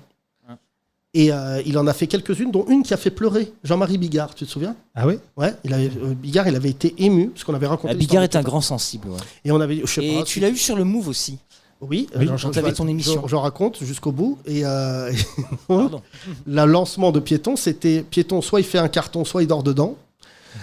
Et je l'ai pris au Move. Et au Move, il a rencontré une meuf. Je lui ai prêté un appartement pendant 2 mois. Et donc, il avait une meuf qu'on appelait Piétonne, qui était comme l'USDF. Et je pense qu'il fumait dans l'appartement qui était un studio dans le Marais. Je leur ai prêté un appartement que j'avais. Et je crois qu'ils ont fumé 9000 bédos. Parce que je rentre, frère, mais un aquarium. Non, mais je te le dis parce que c'est vraiment ouf. Et je rentre et je reconnais pas l'appart. C'est-à-dire tellement il fume, je reconnais pas. Et je dis: mais Piéton, tu fais quoi? Et là, je le vois allongé avec la meuf dans un lit par terre, le chaos. Et un chien mort, drogué, qui vivait dans l'aquarium. Et il me dit cette phrase qui m'a fait gaulerie. Il me dit: tu veux un steak haché? Genre, c'était devenu, il devait manger. Et après, je suis très heureux parce que c'est aussi ça le talent, et c'est le cas aussi des gens qui passent dans le podcast. Il est devenu prof de slam à l'éducation nationale. Ça veut dire que le gars qu'on a connu, à un moment, a eu un job et il apprenait à des enfants. Et ce qui nous faisait gaulerie avec Thomas, c'était de dire: raconte pas ton Wikipédia. Et un jour, Thomas, il me dit: mais t'es déjà allé sur le... Parce que tous les SDF ont une histoire. Et on dit à Piéton: tes parents, ça va comment et tout? Il me dit: non, moi je parle pas de mes parents et tout. Bon, on le taquine un peu. Et il dit: en fait, je suis devenu SDF, pourquoi? Nous, on croyait à un truc économique. Il dit: non, je me suis battu avec mon père. Mon père, il m'a tabassé. Et j'ai fui. Et je suis SDF depuis cette période-là. Et à l'époque, c'était beaucoup Facebook. Il n'y avait pas Insta et tout. Il me dit: mais vous avez déjà été sur le Facebook de mon père? Et là, Thomas, il me dit: t'es mal. sais, il y avait écrit j'aime. Je crois que c'était j'aime Hitler, Mein Kampf et les bergers allemands. Le daron. Et en fait, pourquoi je te dis que, comme on dit chez nous, le khair, la gentillesse est partout, c'est qu'en fait, Piéton, c'est vraiment un film. Il en pouvait hub de son daron facho. Il était adolescent, il s'est battu. Son rep, tu te souviens, il était balèze son rep. Il l'a tabassé à 100. Et le mec est devenu SDF par conviction politique. Tu vois, il aurait pu rester chez son daron et tout. Et nous, on n'arrête pas de lui dire, bah t'aurais dû mentir. T'aurais dû juste pour gênement et dormir, t'aurais dû dire, non mais les Arabes, je suis d'accord avec toi. C'est vrai que quand ton daron il a comme photo de profil un berger allemand et que t'es accroupi à côté, c'est vrai que c'est chaud. Quoi. Et surtout, ce qui nous a fait rire, c'était j'aime Hitler, Mein Kampf et les bergers allemands. Et tout. Même nous, c'est pas notre rap, on a dit, ah bah là, c'est un niveau de confiance. Applaudissez mon Piéton. Merci à toi, Charlie. Merci, Émeric. Quoi à côté. Bonjour. Bonjour. Comment tu t'appelles? Wissal. Wissam, t'es venu? Je suis déjà venue, oui. Avec ton chéri qui fait des docus. Tu es d'origine marocaine? Oui. D'où? Agadir. Je te sens ému déjà, avant même que ça commence. Qu'est-ce qui se passe depuis vendredi? Pardon. Non, pleure non, pas, tout pleure va pas. bien. Alhamdoulilah, tout va bien. C'est juste que ma maman, elle était là-bas aussi. Et quand je l'ai appris, ça m'a fait... Enfin, j'ai eu très très peur. Et elle a eu très très peur. Mais tout le monde a eu très peur. Mais voilà. Mais je crois même le roi du Maroc a eu très très peur. Non, mais la peur, il y a qu'en maternelle ou il y a en primaire qu'on fait genre j'ai pas peur. Mais heureusement qu'on a peur. T'as pas tes parents pendant 5 minutes. Et franchement, on juge SFR, Bouygues, Free et Orange. Le fait qu'ils aient libéré comme ça la téléphonie, c'est bien qu'il y avait un signe. T'es resté combien de temps sans nouvelles? En fait, je ne savais pas du tout qu'il y avait un tremblement. Je me suis réveillée le matin, j'ai vu 10 messages d'amis qui me disaient « Comment va ta maman ?» Et donc là, j'ai regardé mes notifications, j'ai vu qu'il y avait ça. Donc je l'ai appelée, elle m'a répondu directement et elle m'a dit que... donc en fait, ma maman, elle habite dans un appartement, elle est toute seule. Et vraiment, elle habite dans un immeuble que de gens qui habitent pas au Maroc à 100%. Et donc, elle était toute seule dans l'immeuble à ce moment-là. Et en fait, c'est pour ça que ça m'a fait vraiment de la peine, parce que je me suis dit, la pauvre, elle a dû avoir peur, mais vraiment. Et finalement, son frère est venu la chercher, je pense, vers minuit et demi ou 1h du matin. Et il l'a emmenée avec le reste de la famille. Mais tu sais, franchement, ces événements-là, je sais pas comment les prendre et tout. C'est très compliqué d'en parler. J'ai vécu ce que tu as vécu. Je pense à ta maman, aux mamans isolées, aux papas isolés. Tu vois, c'est nos parents. Je vais essayer de pas pleurer en en parlant aussi, mais la vie a tellement été difficile que vraiment cette retraite-là, c'est le premier moment de kiff. Je vois mes copains qui perdent leur père. Dans quel anéantissement ça les met, parce que pour le coup, quand nos darons, plus on vieillit, plus on devient des hommes et des mères de famille, des pères de famille et des mères de famille. On fait un transfert sur nos parents pour se rendre compte que c'était des gens formidables. C'est pas propre à nous, mais en tout cas pour les gens binationaux liés à l'immigration, dans ce podcast j'essaie de raconter mes émotions et tout à chaque fois, mais moi ça m'a chamboulé de me dire mais putain, j'ai failli perdre mes darons. J'ai passé un samedi épouvantable en me disant, et en plus je deviens, tu sais, je culpabilise, donc je me dis il faut qu'on traîne ensemble, il faut qu'on fasse des trucs, et eux en fait aussi, quelque part, ils se disaient on n'est pas grand-chose, ce qui est vrai, tu vois. Et cette espèce de société dans laquelle on est, où on dit à chaque fois, ouais, t'inquiète, demain on reporte. Et en fait, je me dis, tu vois, les pauvres, les gens qui sont morts, c'est des gens de la campagne. Mais en tout cas, ce qui est sûr, dorénavant, et je le dis, et depuis tout à l'heure, je me retiens de pleurer, j'ai fait rentrer mes parents ce matin, et depuis qu'ils sont rentrés, ils sont au Mureau et tout, et je leur ai dit, quand ils ont atterri, parce que c'est là où j'ai pleuré, je leur disais, mais vous n'avez pas mesuré à quel point c'était touchant pour moi d'être loin. Et vraiment, je ne le dis pas aux autres, mais les binationaux en tout cas, ou même par ramification, ceux qui deviennent marocains d'adoption, qui deviennent... ils adoptent cet amour familial, tu vois. Ils adoptent l'amour de nos familles. Et en fait, on est impuissants. Et l'impuissance, je pense, c'est ça qui t'a ému, c'est ça qui nous a tous émus en disant, mais s'ils étaient partis... j'aurais rien pu faire, quoi. Et tu vois, et franchement, je te dis, je pense que cet événement, si on s'en est sorti, il faut le tourner pour quelque chose de positif. C'est ce que j'ai appris, moi, des Marocains. Ceux qui me disent... Ma mère m'a dit une très belle phrase, je ne l'ai pas mise dans le texte que j'ai écrit hier. Elle m'a dit, si on n'est pas mort vendredi, c'est qu'on va mourir à un autre moment. Et ça m'a ouvert les yeux. C'est le destin. Et vraiment, je te le dis, parce que dorénavant, on est tellement français, nous, avec nos yeux d'occidentaux. je pense qu'il faut pas culpabiliser sur cet événement. Notre ami précédent parlait de ça. Une catastrophe naturelle, c'est quelque chose qui nous rend tout petit, l'être humain. Tu peux avoir des bitcoins, tu peux avoir l'iPhone 19, on s'en bat les couilles, comme ça s'arrête. Et vraiment, je me souviens qu'on avait travaillé, notre producteur, tu te souviens, avait construit un village en Thaïlande et le tsunami l'a rasé. Il venait de finir, il allait ouvrir et ça a rasé. Et il a dit, qu'est-ce que j'ai fait ? Il a dit, le lendemain, les Thaïlandais, ils sont venus pour te montrer les peuples du monde, comment ils sont par rapport à nous. Et il m'a dit, j'étais en train d'appeler les assurances et je les ai vus avec des marteaux. Et ils ont recommencé à construire, les employés. Tu sais, ils sont venus, ils ont dit, en fait, on a appris ça, est-ce qu'on peut recommencer ? Et en fait, nous, tu vois, la France, on parle plus que le pays victime lui-même. Il n'y a pas les émissions qu'on voit là. En France, elles n'existent pas au Maroc. Des mecs qui analysent un truc de machin, qui serait une analyse... Les Marocains, là, ils font pas d'émissions spéciales. Moi, j'ai beaucoup aimé Samira, quand elle dit, le roi, il va parler quand il veut. Il n'y a que vous qui dites à Macron toutes les 2 semaines de... Le roi, il parle dans 2 mois. Oh là, les Marocains, ils disent, il travaille, oui. Enfin, et le truc qui m'a plu, que je ne savais pas, je ne sais pas si vous étiez au courant, personne n'a le droit de parler tant que le roi n'a pas parlé. C'est pas à chialer de rire. Ni les ministres, ni Zidane, le roi, tant qu'il n'a pas parlé, et il n'y a pas un homme politique qui dit « c'est inadmissible, droit de parole ». Non, c'est lui le chef. Et quand il a parlé, lui, il a donné sa feuille de route, et franchement, la photo où tu le vois en conseil de crise, avec le Premier ministre, qui est quand même, rappelons-le, l'un des hommes les plus riches du Maroc, et tous les autres, ça m'a fait un truc, ça m'a ému, parce que je me dis, cette photo, il y a le rayonnement d'un roi. C'est pas Obama. Et ce qui m'a fait gueuler, je me suis dit, putain, je parlais à ma télé, je disais, j'aurais dû leur donner la vanne. Ils étaient là en disant, regardez, c'est la simple photo qu'on a de Mohamed VI. Vous trouvez ça normal ? Et quand Obama, il a buté Ben Laden en jogging, tu te souviens ? Tu te souviens de cette photo où il est là, il t'aima, on dirait, regarde, jour de foot. Ça, cette photo, elle est stylée, parce que c'est les Américains. Mais quand vous voyez un arabe musulman qui est là... En abaya. Oui, c'est vrai que c'est pour ça qu'ils veulent le recaler.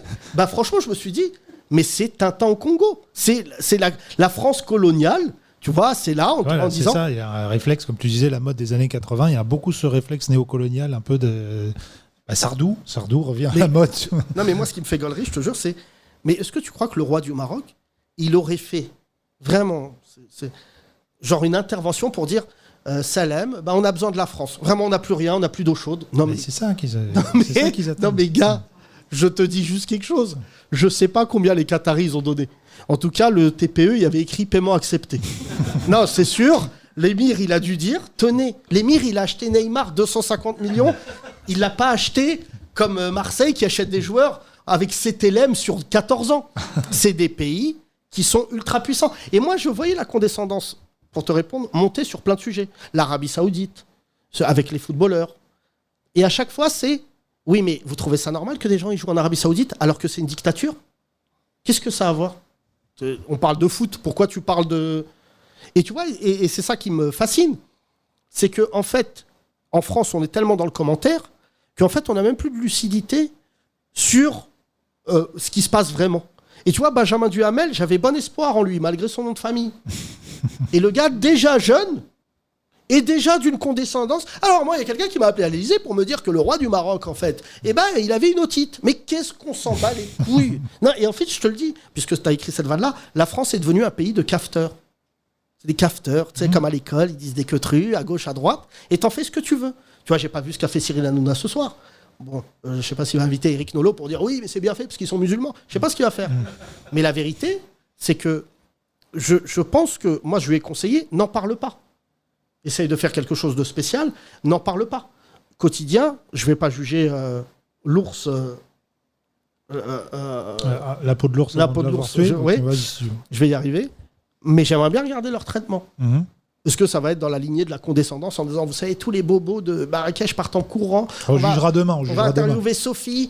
Bonjour, Salem. Alors, moi, j'ai un atelier babouche avec l'autochtone. C'est des mamans, elles savent ni lire ni écrire. Je vois le sujet arriver sur Brut avec une meuf qui a les cheveux bleus. Je me suis installé à Marrakech pour faire du surf. Pas de chance, il n'y a pas de mer. C'est que des mecs. Comment l'a pris ton chéri ? Du coup, il est resté avec moi toute la journée pendant que j'attendais des nouvelles et voilà. Bah, bien sûr, il reste avec toi. Embrasse-le de notre part, merci. Merci On va à aller toi. là devant pour conclure. Merci. Devant. Ça va Tata. Je crois que tu as le profil d'une Tata. Comment tu t'appelles? Je suis une tata. Tata comment? Aïcha. Richa. T'es venu avec qui? Tu fais partie donc des tantes glorieuses. C'est très très nul. Tu es d'origine marocaine? Oui. C'est ta mère? Comme si? Comme ta mère. Comme si tu n'existais pas? Ouais. D'accord. Moi, j'étais sur place. Ah ouais? Oui. C'est mieux que BFM. Ouais. Même BFM, ils n'ont pas eu ça. On a un jingle alerte info. Dirty Glorious. Breaking news. Oui, Vas-y. au moment du tremblement, j'étais dans un mariage. On n'a rien senti. Il était où le mariage? À Casa. Ah bah ouais. Toi, tu t'es dit, Casablanca. ça dig. Oui, Ça doit être c'était- les gens qui oui, dansent. Avec la musique, on n'a rien senti jusqu'à ce qu'on ait un coup de fil Parle bien dans le de micro. ma nièce pour nous dire. J'étais avec ma fille et ma nièce, il nous a appelé pour nous dire est-ce que vous avez senti les secousses ou pas. Et à ce moment-là, on a commencé à. C'était les lustres avec les lustres qui bougent qu'on a senti qu'il y a quelque chose. Oui, mais Casa, moi j'ai de la ma mère, elle est de Casa. Casa, c'était, je vais pas dire un film, parce que quoi qu'il en soit, c'était impressionnant. Si, Casablanca, c'est un film. Ouais, un film. Ah, Mais- un film, pardon. Mais c'est Marrakech, ça a tremblé Oui, fort. oui, c'est à Marrakech. C'est les. Et t'as vu que toi, C'est à t'étais pas côté. là-bas. T'étais pas là-bas, pardon de te poser des questions. Est-ce que le Maroc était dans quel état moralement samedi? Triste? Oui, bien sûr, quand ils ont su les morts Au début, c'était que 200. Ils ont annoncé que 200 morts. Et après, ça annonce de plus en plus. Et les gens, le plus beau, c'est que tout le monde est solidaire. Ouais, c'est bon. Le Mais moi, peuple- j'ai eu ce réflexe, pardon, je te coupe, parce que au début, quand tu as dit au début, ils ont annoncé 200 morts, quand j'ai vu 6,8, alors que je suis pas sismologue, mais je me rappelle que le 8 ou 7,8 de la Turquie, quand c'est 7, etc., tu es sûr qu'il y a des milliers de morts et tout. Quand j'ai vu 6,8, je me suis dit, peut-être c'est pas si fort que ça. Et là, visiblement, c'est Non, mais ce qui doit. J'ai connu le Maroc dans cet état-là sur un sujet. C'était quand j'étais jeune, l'attentat de Casablanca. Tu te souviens? Oui. Et je me souviens, tu vois, c'est quelque part c'est assez bizarre parce que c'est assez fascinant ces chaînes d'infos parce que t'es happé. Mais quand tu vois un événement que tu as vécu dans le bandeau, tu te sens doublement. Je sais pas si ça vous a fait ça. Tu vois, je me disais, waouh. Et ça fait 3 jours que je suis un peu groggy, un peu, comment dire, ivre d'actualité. Et je me dis, j'aurais jamais cru lire sur le bandeau Maroc, tremblement de terre. Tu vois, à chaque fois, je ne réalise pas, malheureusement, pour pas vous faire pleurer, mais je l'ai vécu quand il y a eu le crash de Ethiopian Airlines où il y avait mon ami.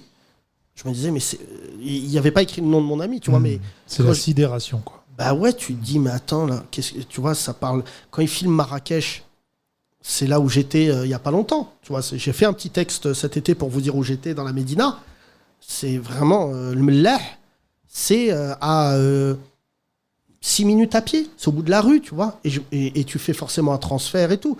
Mais j'aimerais. Et en plus, l'ascenseur émotionnel entre la liesse, comme tu le rappelais dans ton texte de décembre dernier, de la Coupe du Monde, de la fête populaire, du bonheur que ça a procuré, et que 9 mois après, on soit dans cette tragédie. Mais parce que je pense, je me permets de te le dire en tant que musulman, avec beaucoup d'humilité, comme les religions monothéistes l'imposent, je pense que c'est aussi ça la vie. C'est aussi ça qu'on nous inculque dans notre religion, et je ne dis pas ça pour les autres, mais tu peux passer d'un moment d'euphorie fou à quelque chose de plus difficile.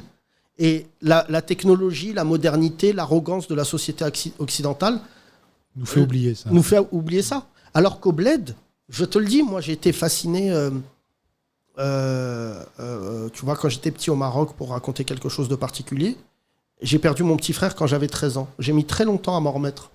Et un jour, j'ai vu un Marocain, il m'a dit, mais moi j'ai perdu 3 de mes frères. Moi j'ai perdu 2 de mes frères. Et moi je lui parlais comme un blanc en fait. Je disais, ouais, tout, ça va pas. Il m'a dit, mais c'est la vie.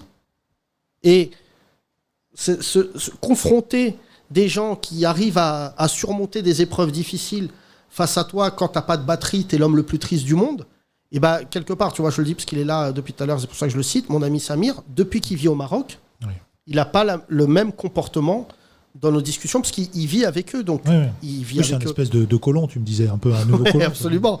Mais surtout, le truc, c'est que il a vécu là-bas parce qu'il est tombé sous le charme. Il connaissait le Maroc et tout, mais il est tombé sous le charme de la sortie et de la vie durant le Covid au Maroc. Oui.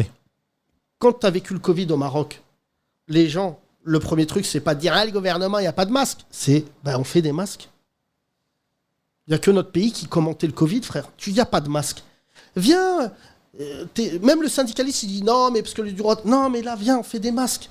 Je vais rien faire. Non, mais nous, on est en France, Yacine, c'est pas à nous de faire des mais je masques. te jure- C'est aux enfants chinois. Mais je te jure, quand Enfin, on je se veux parle, dire, ils nous la font nos France- chaussures, ils peuvent nous la faire nos France, masques. on va rentrer en guerre avec un tel. Quand je vois la guerre en Ukraine, les Ukrainiens, ils sont capables de crever pour leur pays. La tête de ma mère, on nous déclare une guerre en France. Je pense qu'il n'y a que des déserteurs.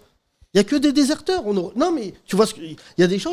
Tu vois, il y a quelqu'un qui me disait ça. Il parlait avec un Chilien. Ça fait 50 ans d'ailleurs, Pinochet. Ouais. Et on parlait de ça. Et je parlais avec lui, je lui disais, ouais, il y a un mec et tout, il a le visage déformé, tu vois, vraiment déformé.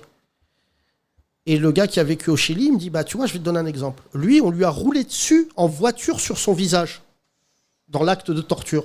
Je sais pas si tu mesures, on l'a mis par terre, on a roulé dessus. Il est déformé. Mais il a jamais condamné, il a condamné les exactions, la torture. Mais ça fait partie de sa construction politique de dire, je suis prêt à donner ça à mon pays par liberté. Je le dis et je suis marocain, c'est ce qu'a été le FLN. Tu peux pas juger l'Algérie en disant, comme tous les humoristes, ah, ils ont le drapeau de l'Algérie, vraiment. Si les mecs ils sortent autant le drapeau de l'Algérie, c'est que la plupart ils savent d'où ils viennent. Et les mecs du FLN, je te le dis, c'est des mecs qui étaient capables de mourir pour leur pays, sans discussion aucune. Et moi je suis marocain. Et une de mes parties de ma construction politique, elle vient de l'Algérie. Aujourd'hui, la France, vous parlez de Jean Moulin, vous parlez de Vercingétorix. Est-ce que vous êtes capable de faire ce qu'ont fait ces hommes pour la France? Parce que De Gaulle, c'est super, on respecte, mais c'était pas le plus Kaira. Les vrais Kaira, c'était les résistants. Tu te souviens qu'on a travaillé sur le film sur l'histoire de France dans les années 50, quand on a travaillé sur les collabos. Quand tu rentres dans l'idée d'un collabo, pardon de te dire ça, la France ressemble à ça aujourd'hui. Je suis persuadé, moi, enfin je suis pas persuadé, j'aime l'histoire de la France parce que c'est aussi mon pays. Les résistants, tous, on leur voue un culte aujourd'hui. Mais c'était une équipe de Kaira, c'était section... Enfin, je vais pas dire section d'assaut, parce que ça porte un autre nom. Mais les mecs, ils prenaient le maquis, ils allaient en forêt, ils vivaient en forêt. Jean Moulin, il a essayé de se suicider. C'est pour ça qu'il portait une écharpe, bande de Golemont, parce qu'il a donné des juifs. Et tellement, en tant que préfet, ça l'a marqué. Les préfets sont des gens merveilleux, je te le dis ici. Des fois, je suis pas d'accord avec eux. Le préfet, c'est le représentant de l'État. C'est le shérif. Donc, quand il te dit... La France, c'est moi, c'est pas une petite blague. Il n'y a pas d'élection, c'est des nominations. Et ben Jean Moulin, il s'est ouvert la gorge et c'est pour ça qu'il avait toujours une écharpe pour pas qu'on voit la balafre. Mais tellement il avait eu honte de faire ce qu'il a fait. Et ben aujourd'hui, je te jure, les Marocains, je le dis, que l'effervescence soit devenue quelque chose au service du Maroc, ça prouve que c'est pas lié. C'est très bien qu'ils aillent en demi-finale, je ne veux pas bouder mon plaisir, mais c'est pas ça qui s'est passé au Maroc. C'est vraiment, je te le dis, tu me coupes si j'ai tort, Tarbia qui veut dire l'éducation, qui n'est pas un vain mot. Je le dis pour ceux qui écoutent ce podcast. Dans ma culture marocaine, quand tu dis de quelqu'un Mamrabbish, tu n'es pas éduqué, c'est pire que ta mère c'est une pute. Parce que tu le touches sur quelque chose, sur un fondamental. Et bien là, les gens, franchement, la jeunesse marocaine, la vieillesse marocaine, de voir tous ces gens à Casa, à Tanger, à Fès, partout dire on y va, on relève les manches, on n'attend pas que le roi y parle. Le roi, il est magnifique. Quand il viendra, il nous trouvera. Déjà, on a commencé à travailler. Tu vois? Et ça, aujourd'hui, nous, Macron, on aurait dit Macron n'a pas parlé, on peut rien faire. Quelle horreur. Tu vois? Non. Et franchement, Tata, pour finir avec toi, qu'est-ce que tu as vu de plus sur les réseaux sociaux qui t'ont déplu ou sur le traitement médiatique? T'es arrivé quand? Dans le micro. Samedi. Et t'en as pensé quoi? Bah, j'ai vu juste un petit morceau d'un interview avec Rachida Dati. Qui était très bien, Rachida. Oui. Et j'ai arrêté de regarder parce que j'ai vu que les médias, ils poussent fort contre le Maroc. Donc, je ne suis pas. Non, mais tu sais, franchement, les médias, ton prisme, il est important. Sincèrement, je ne sais pas comment ça va se finir. Je crains le pire, je ne l'espère pas. Je sais pas pourquoi c'est devenu comme ça. Sincèrement, de toute mon âme, je ne sais pas pourquoi c'est devenu aussi raciste. Sincèrement, Tu vois, je l'ai déjà raconté ici, mais quand j'étais au Mali, je leur dis pourquoi vous n'aimez pas la France? Ils m'ont dit parce qu'on reçoit CNews. On regarde comment vous parlez de nous toute la journée. On voit Zemmour, on voit... Là, je te jure, ce qui me fait mal au cœur, et j'ai déjà donné la preuve de mon combat politique, c'est que Zemmour, il n'est même pas sur le plateau, là. Zemmour, il dirait ça sur le Maroc. Tu dirais, bon, c'est Zemmour. Mais là, les gens avec qui tu parles, mais tu dis, mais qu'est-ce que tu racontes? Tout à l'heure, Alain Duhamel, il a dit, le Maroc est redevable à la France parce que c'est les Français qui ont permis de mettre Mohamed V au pouvoir. Ouais, c'est un peu plus complexe. C'est un peu plus complexe, mon ami. Et donc, Mohamed V, pas Hassan II. Donc, sous prétexte que la France et le Maroc ont collaboré, c'est vrai historiquement, il y a eu un travail de fait ensemble. Mais est-ce que les Marocains se réveillent tous les matins en disant à la France, on vous a envoyé des hommes durant la Seconde Guerre mondiale? Tu vois, j'ai jamais vu, moi, une émission au Maroc où les Marocains ils disent la France, ils nous sont redevables. Et tu vois, ça, je te jure, Thomas, je te le dis parce que tu es le co-auteur de tout ce que j'écris, je te jure que j'avais même pas le temps de faire une blague. Et sincèrement, si les artistes avaient du courage, ils poseraient des conditions concernant la soirée qui risque d'avoir lieu, j'espère qu'elle n'aura pas lieu, pour des raisons juste sanitaires et ensuite d'éthique. On ne peut pas aujourd'hui passer sur des chaînes de télé françaises, on doit faire un pas en retrait en disant la manière dont vous avez parlé de cet événement est tellement indécente qu'on ne peut pas venir sur scène, sauf si on peut tout dire. Parce que c'est ça la question, c'est est-ce qu'on peut tout dire? On peut tout dire. C'est pas Marrakech du rire là. C'est pas Paul Mirabel, il vient faire un sketch, la tête de ma mère, il n'y a pas d'émission. J'arrive en slip, en criant Allahu Akbar. Mais si Paul Mirabel, il vient à la soirée spéciale, je veux pas donner les noms, mais si vous vous amusez à faire une émission similaire, je pense, je parle devant des gens, je pense que les Marocains vont dire on arrête tout. Parce que là, c'est pas le temps de la blague, c'est pas le temps, là, c'est le temps de l'engagement. Et franchement, je te dis quelque chose, il y a un mec qui me disait ça hier, il me disait mais Yacine, dès qu'on parle d'un événement, une catastrophe naturelle, la France, elle est condescendante. Je dis comment ça? Il me dit je suis libanais, moi. Quand ils ont parlé des événements au Liban, il me dit mais j'étais devant ma télé en leur disant mais vous savez combien on pèse, nous, les Libanais? Ce qui est vrai, les Libanais, il y en a qui écoutent ce podcast, si les Libanais se mettaient d'accord pour reconstruire Beyrouth, ça serait fait en 2 jours. Les Libanais, c'est pas des petits hommes d'affaires. Ils ont un problème d'ordre politique, d'ordre malheureusement physique avec l'explosion qui s'est passée, tout ça. Mais les Libanais, ils ont beaucoup d'argent. Et quand les mecs qui regardent, c'est des mecs, j'allais dire l'élite libanaise, elle est brillantissime. Toutes les élites, par conséquent, mais les Libanais, c'est des raffinés. Les mecs, ils ont regardé la soirée sur France Télé en disant « Aidons nos amis libanais ». Bon, c'est pas bien ce qu'il m'a dit. Mais nous, on n'est pas éthiopiens. Bon, c'est pas gentil parce que c'est un peu raciste, mais ça raconte. Et pourquoi, pour finir là-dessus, le Marocain, il a une fierté. Elle est peut-être un peu plus cachée que les Algériens, mais tu t'appuies pas sur moi. Le Marocain, même, je vais dire quelque chose, essaye de le faire. Si au Maroc, tu donnes à quelqu'un un truc, tu fais une bonne action, et que le Marocain sent que tu es en train de l'utiliser, il va dire garde ton argent. Je préfère crever de faim que tu te mettes en scène. Brahim Bourlel serait d'accord avec toi. Oui. Pour finir, Tata, tu retournes quand au Maroc? Je sais pas encore. T'as pas envie pour l'instant? T'as pas envie? Si. Selon les engagements que j'ai. Très bien, merci Tata, merci. On va faire une annonce, mesdames et messieurs, pour que les choses soient claires. On va la construire avec vous. Tout à l'heure, quand je vous disais que je vais vous mettre dans la boucle, c'est très important pour moi. Ça fait maintenant quelques années qu'on fait ce podcast et rarement on s'est retrouvés, à part pour venir dans nos spectacles, on s'est retrouvés sur un projet commun. J'aimerais beaucoup, de toute mon âme, que vous rejoigniez ce qu'on va faire. Peut-être aussi, je vous le dis avec beaucoup de sincérité, que je suis touché par le sujet. On va créer un mouvement et j'attends de vous juste du soutien avant toute chose. Et si vous pouvez donner, vous donnez. Parce que j'aimerais enclencher quelque chose de conséquent à l'égard de ce tremblement de terre et de pérenne. C'est très important pour moi. Et surtout, pas de personnel. Je ne veux pas que ça soit lié à Yacine Bellatar. Vous connaissez mon caractère. Du jour au lendemain, je peux disparaître. On va installer quelque chose du côté du Maroc. On est en train d'y travailler avec quelques copains. Et à partir de la semaine prochaine, je vais me rendre au Maroc de manière discrète. Je ferai assez peu de stories pour vous dire que j'ai fait des bonnes actions. Et surtout, je voulais vous dire, commencez déjà à nous solliciter par DM. Vous l'avez déjà fait. Et en ça, vous êtes un auditoire formidable. Et bien plus qu'un auditoire, d'ailleurs, une famille. Vous avez été nombreux et nombreux. Je suis très touché par vos messages, les uns après les autres. On va centraliser pour l'instant à travers nos Instagram. Vous m'envoyez si vous avez envie de faire quelque chose, si vous avez envie de faire des dons. Mais surtout, on va être cohérent dans la lignée de ce que fait le Maroc. N'envoyez pas, comme disait notre cher ami, un four micro-ondes dans un endroit où il n'y a pas d'électricité. Soyons cohérents.